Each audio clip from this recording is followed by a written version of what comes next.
Danes nameravam spregovoriti o povezavah med učenjem in blagostanjem. Blagostanje namreč ni brez učenja. Učenje pa pomeni spreminjanje, pomeni razvoj in pomeni napredek. V tej izjemni knjigi naletimo na nekaj dobrih idej, kaj pomeni učenje za blagostanje.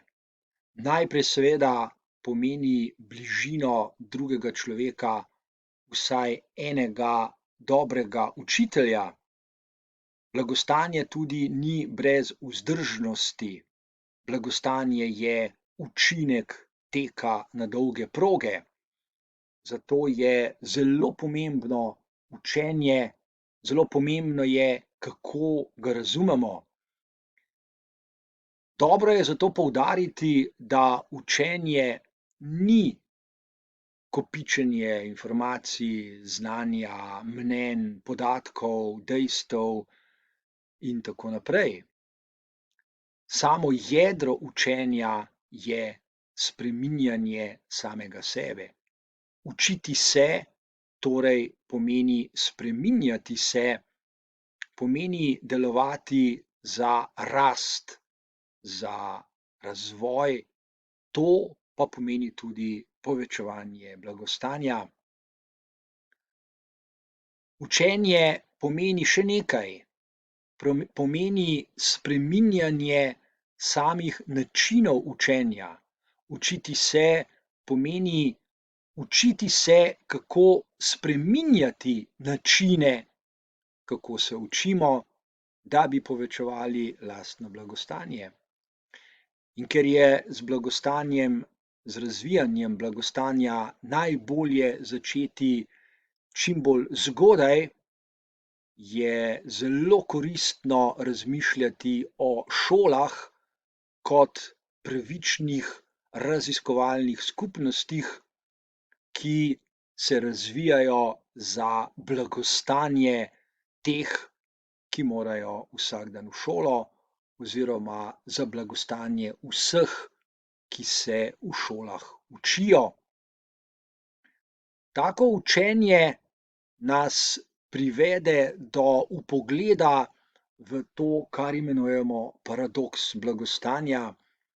Paradoks blagostanja pomeni, da je človek zmožen naučiti se, da probleme, s katerimi se sooča v vsakdanjem življenju in ki so sprva videti nerešljivi oziroma nemogoči, uzre v novi luči kot rešljive probleme in reševanje takih problemov zopet prispeva k blagostanju. Blagostanje kot učinek učenja je napredovanje v 4 razsežnostih posameznikovega življenja. Prvič, namesto da se utaplja v informacijah, podatkih, podobah in znanju, razvija modrost. Drugič, namesto da se utaplja v mnenjih in je prepričan, da ima pravico do svojih mnenj in do širjenja, razvija kritično razmišljanje.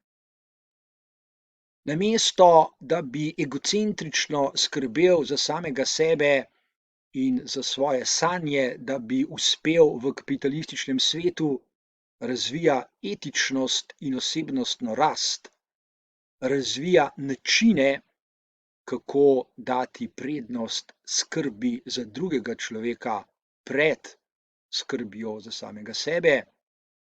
In četrtič, namesto da se utaplja v nerazumevanju lastnih miselnih procesov, se nauči s pomočjo metakognicije razvijati vpoglede v lastne miselne procese, s tem pa odpira možnost, da jih spreminja.